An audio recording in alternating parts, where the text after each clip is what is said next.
Welcome back to another review. Today I won't be undercooking another pork tenderloin, but be talking about two amazing 777s, and once again another manufacturer showdown between Phoenix and Gemini jets. The first plane is a Cathay 777-200 from Phoenix. This isn't just any 777-200, it's the first one built.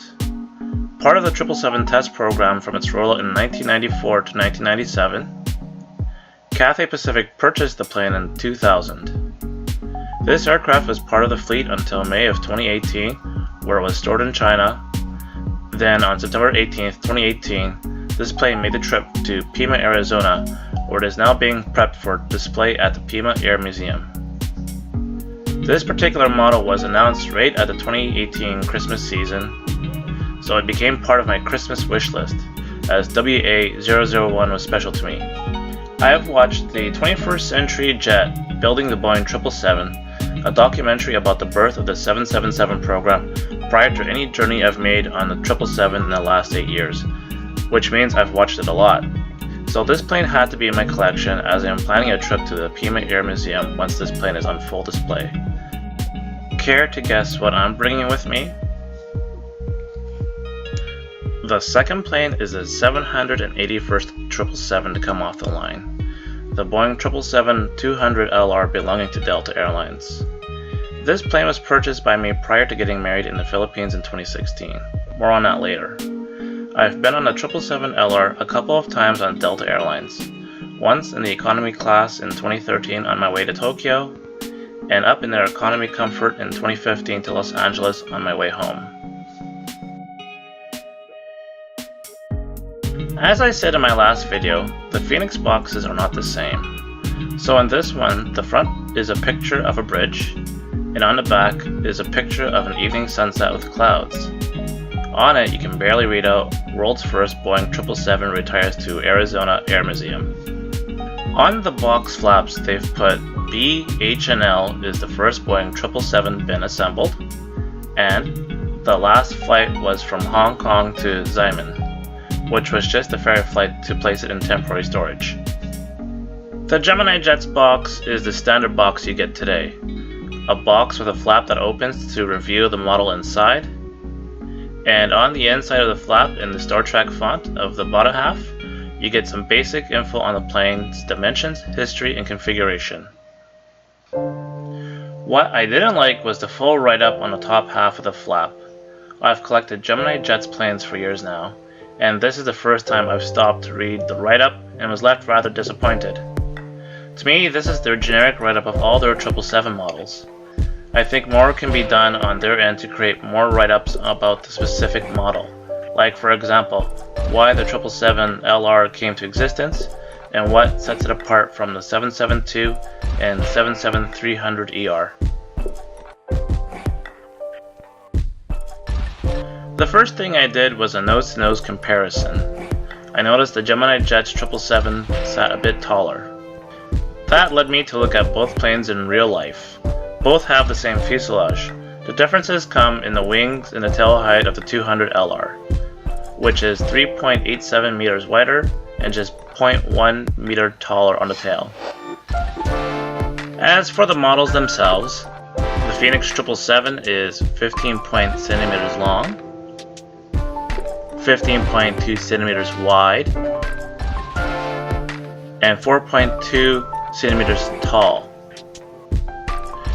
The Gemini Jet's 777 is 15 centimeters long, 16.5 centimeters wide, and 4.3 centimeters tall.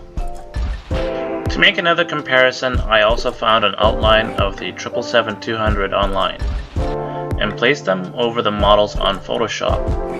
You can see the nose and windows lines are out on the Phoenix, while fitting snug over the Gemini. Both models have antennas on the top and the rear bottom of the fuselage.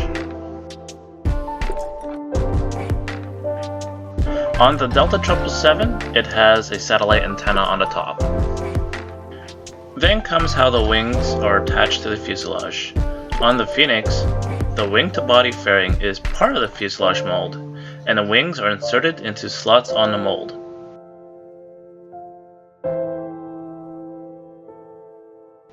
On the Gemini Jets model, the rear of the wing-to-body fairing is part of the main fuselage mold.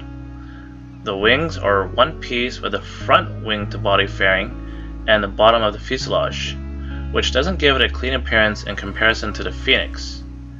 At the time of writing this, I checked other Phoenix versus Gemini products in my collection and noticed the same thing.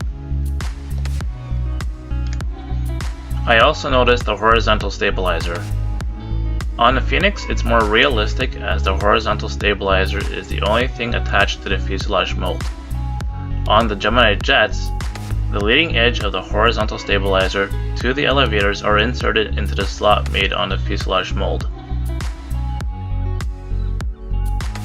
My only complaints when it comes to the paint of both models are with the Phoenix 777. The rear of the Rolls-Royce engines look like the frosted silver was dipped on and not applied properly, giving that uneven look compared to the GE90s on the Gemini Jets plane. Then comes the window line from the nose comparison. I did use the same methods on Photoshop when it came to applying the overlay. I spent some time afterwards measuring the area on top of the wing to the row of windows between both planes. I could not find a difference. Overall, minus the overlay and looking at it from a distance, the problem is not noticeable. Aside from that, both planes are excellently painted with a lot of eye candy detail in both.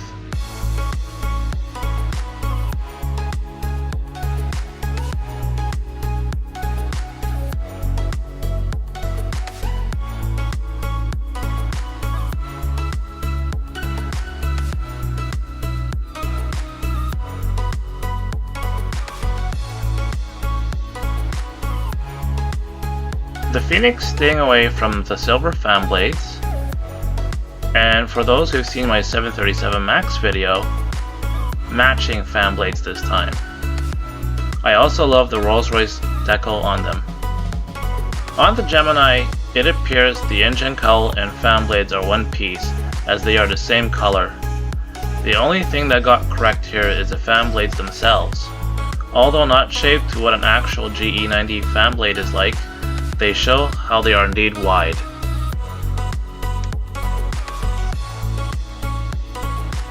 On the Phoenix, the tires are rubber with no chunky bits, and the rims are silver. The main gear bogies do tilt. Same as well on the Gemini Jets plane. The rims are gray, matching the gear doors and the wings. Just on a note, when clean, in real life the rims are actually white. In my time of owning the Gemini Jets Airport B, I've never compared two heavy planes at the same time, so only being able to fit one half of my Gemini Jets Airport on my table presents a bit of a challenge, but I'll review this layout in the future. As for the Gemini on Gemini product, the catering truck needed to go a bit higher on the Delta 777. Otherwise, they both look great at this airport.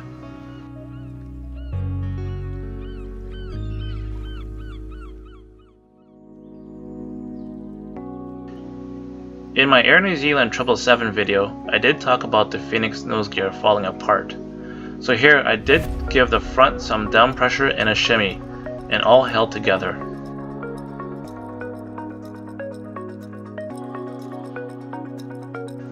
My Gemini Jets Delta 777 withstood a bigger test. During my wedding in 2016, it was used as a prop in some of the photo shoots. With it being moved around our resort venue, it somehow was stepped on. The antenna on top was bent along with the nose gear. I was disappointed it happened, and was just happy nothing snapped off the model, nor was seriously damaged.